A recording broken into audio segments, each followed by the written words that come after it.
Cicipupu, e questo è il nome dell'operazione antidroga portata a termine dai carabinieri della compagnia di Ottana col supporto di quelle di Siniscola, Nuoro e delle squadriglie anticrimine del comando provinciale, che ha disarticolato un gruppo criminale specializzato nel traffico di droga, marijuana e cocaina in particolare, tra la Barbagia e la Baronia, ma anche nella detenzione nel porto di armi clandestine e nell'estorsione.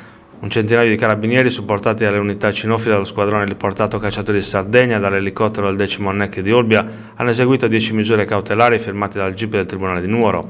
Nel corso delle perquisizioni sono stati sequestrati a Siniscola 50 kg di marijuana e 26 grammi di cocaina. I dettagli dell'operazione sono stati illustrati stamattina dal capitano Massimo Meloni, comandante della compagnia di Ottana.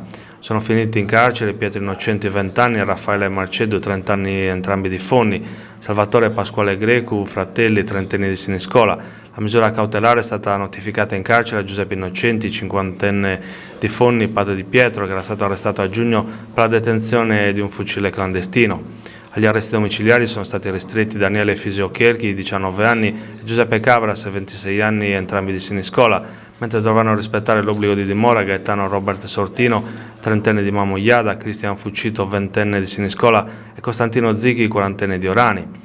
Le indagini sono iniziate il 30 novembre 2018 quando a Orani vennero sequestrati oltre 23 kg di marijuana pronti per lo spaccio. Nell'occasione vennero arrestati Francesco Rosui e Costantino Zichi. Da allora i carabinieri hanno continuato a indagare e hanno scoperto l'attività svolta dal gruppo che trafficava marijuana dall'interno verso la costa baroniese, dove utilizzava per lo spaccio anche i minorenni che sono stati deferiti alla Procura dei minori di Sassari. Il terminale della rete era a Siniscola, costituito dai fratelli Grecu che si rifornivano di cocaina dagli innocenti. Altro filone di spaccio era quello della cocaina che veniva venduta a Nuoro e nei paesi dell'Interland.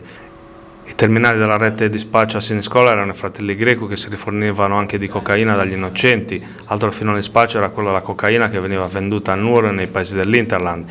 Il gruppo criminale disponeva di armi clandestine ritrovate negli ovili dei Grecu a Siniscola e degli innocenti a Fonni. Inoltre ricorreva all'estorsione per farsi pagare i debiti derivanti dall'acquisto di droga.